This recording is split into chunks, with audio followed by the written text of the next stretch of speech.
بسم اللہ الرحمن الرحیم۔ آج ہم نام کلاس کی اردو میں سبق نمبر 11 قدر ایاز اس کا خلاصہ پڑھیں گے۔ یہ کہانی لکھی ہے کرنل محمد خان نے۔ کرنل محمد خان نے کرنیلوں کو رہائش کے لیے خاصے عمدہ سی کلاس کے بنگلے ملتے ہیں۔ خوش قسمتی سے مصنف کو یعنی کرنل محمد خان کو ایسا بنگلہ ملا جو باقی بنگلوں کے مقابلے میں کافی شاہانہ قسم کا تھا۔ بنگلے کے سامنے والے باغ میں طرح طرح کے پودے موجود تھے۔ بنگلے کی شان و شوکت کے لحاظ سے کرنل صاحب نے کچھ سیکنڈ ہینڈ اور کچھ قسطوں پر ساز و سامان خریدا ہوا تھا تاکہ بھرم رہ جائے یا عزت رہ جائے۔ کرنل صاحب کے بیٹے سلیم نے ابھی تازہ میٹرک کا امتحان دیا تھا۔ سلیم دن بھر بے فکری سے بیڈمنٹن کھیلتا اور شام کے وقت دوستوں کے ساتھ ٹی وی دیکھتا رہتا۔ گھر کے بوڑھے ملازم علی بخش کے علاوہ کسی کو کمرے میں جانے کی اجازت نہیں ملتی تھی۔ علی بخش کو یعنی ملازم کو سلیم سے بہت انس تھا یا محبت تھی۔ ایک دن سلیم کا ایک دوست اس سے ملنے آیا، لیکن سلیم کی غیر موجودگی میں برآمدے میں بیٹھ کر واپس چلا گیا۔ سلیم کو جب اس بات کا علم ہوا تو وہ علی بخش سے ناراض ہوا کہ اس نے دوست کی صحیح طرح سے مہمان نوازی نہیں کی۔ اب اس کا دوست سمجھے گا کہ ہم لوگ دیہاتی ہیں۔ علی بخش کو اس بات کا دکھ ہوا۔ جب یہ بات کرنل صاحب تک پہنچی تو انہوں نے دونوں کا یعنی ملازم علی بخش کا اور اپنے بیٹے سلیم کا تنازع ختم کروانے کی خاطر ان کو ایک دیہاتی کا قصہ سنانا شروع کر دیا۔ ایک دیہاتی لڑکے نے گاؤں سے پرائمری کا امتحان پاس کیا اور شہر کے ہائی اسکول میں داخلہ لے لیا۔ جب دیہاتی لڑکا پہلے دن اسکول گیا، یعنی شہر کے اسکول کی بات ہو رہی ہے، اسکول گیا تو اس نے کرتا اور تہہ بند باندھا ہوا تھا۔ ماسٹر جی نے شلوار پہننے کا کہا تو لڑکا بولا، او خدایا، شلوار تو لڑکیاں پہنتی ہیں۔ یعنی گاؤں میں شلوار پہننے کا رواج نہیں تھا مردوں میں، اس وجہ سے اس نے یہ کہا۔ دیہاتی لڑکے کو اسکول میں چھوٹے چودھری کے نام سے جانا جاتا تھا۔ اسکول کے سیکنڈ ہیڈ ماسٹر صاحب کوٹ پتلون پہنتے تھے۔ ایک دن وہ شکار کرتے چھوٹے چودھری کے گاؤں جا نکلے۔ رات زیادہ ہونے کی وجہ سے ماسٹر جی نے چھوٹے چودھری کے ہاں رات بسر کرنے کا فیصلہ کیا۔ چھوٹا چودھری ماسٹر جی کے آنے کی وجہ سے خوش تو تھا، مگر وہ پریشان تھا کہ ماسٹر جی کی کیا خدمت کرے۔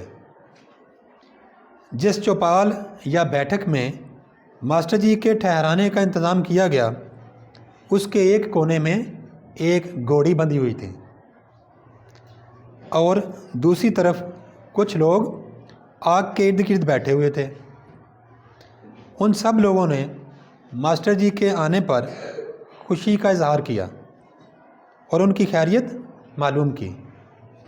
ماسٹر جی کے لیے ایک رنگیلی چارپائی لائی گئی اور مکئی کے بھٹے پیش کیے گئے۔